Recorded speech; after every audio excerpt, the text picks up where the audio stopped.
और एक और अहम खबर से आपको बाखबर कर दे। हरियाणा के नूंह जिले के खेड़ा खलीलपुर गांव में एक मुस्लिम नौजवान को अगवा करने के बाद बेरहमी से पीट कर उसका कत्ल कर दिया गया, जिसके बाद से इलाके में हालात कशीदा बने हुए हैं। पुलिस ने इस मामले में 6 कलीदी मुलजिमीन को गिरफ्तार करने का दावा किया है।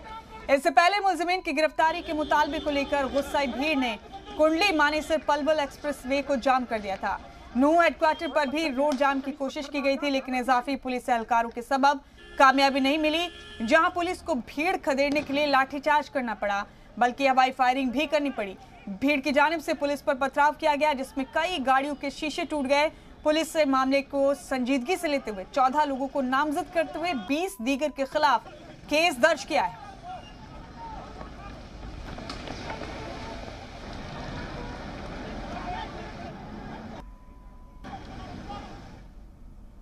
ऐसी जघन्य घटना और निर्ममता से हत्या का मामला ये दर्शाता है कि किस तरीके से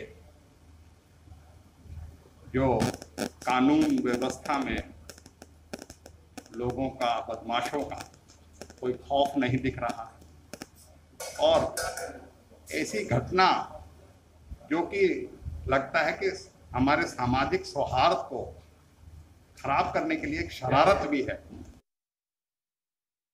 इस संबंध में पुलिस मौका पर पहुंची, हमारे एसपी साहब भी पहुंचे, मैं भी पहुंचा, अन्य सारी पुलिस पहुंची।